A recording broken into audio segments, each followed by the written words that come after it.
Kwa hiyo aya za Allah ni hizo. Sasa hivi teknolojia inathibitisha kila ambacho Allah akasema. Zamani watu waliambiwa watu wa motoni na wa peponi wataongea, wataonana, wakapinga kweli kweli na hilo. Lakini watu wa sasa hawawezi kupinga, watu walio kwenye masafa marefu kuongea. Watu wanatoka ardhini wanaenda huko kwenye sayari nyingine, kwenye Mars, kwenye Jupiter, na wanafanya mawasiliano, wanaongea kabisa. Mwaka 2013 wakati mimi niko jela, kuna TV tulikuwa tunaangalia.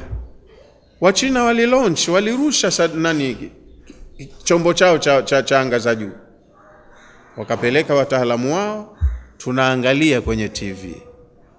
Baada ya sijui siku ngapi, 30 watarudi. Lakini walipofika huko walikokwenda, wakafungua mawasiliano, wakawa wanahojiana na wanafunzi na watu wengine wenye maswali yao, wakawa wanauliza na wanawajibu. Walioko anga za juu wanaongea na walioko hapo. Kwa hiyo mtu wa sasa kitu kama hichi wala habishi. Mawasiliano wanayo watu mpaka mikononi. Anaongea mtu aliyopo Tanzania na ndugu yake aliyoko Canada, na wanaona na sura na wanaongea wakicheka. Kwa hiyo mtu wa sasa habishi. Wazama zile dark ages walikuwa wanapinga sana swala hilo. Nasema msikilizeni Muhammad, leo kaja na mpya anasema watu wa motoni na wa peponi wataongea, wataombana chakula, wataombana maji. Juzi katuambia hapa mpaka eneo la mpaka tu baina ya moto na pepo.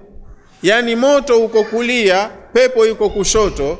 Eneo lililogawa ule mpaka tu ni mwendo wa miaka 70. Intamchukua mtu anayepanda mnyama mwenye kukimbia miaka 70 bila kuchoka, ndo ana cross border tu. Sasa pahala pa mtu kwenda miaka 70, watu wataongea vipi? Kwa wakati ule kweli akili zao zilikuwa ziko kizani, elimu hiyo hakuna.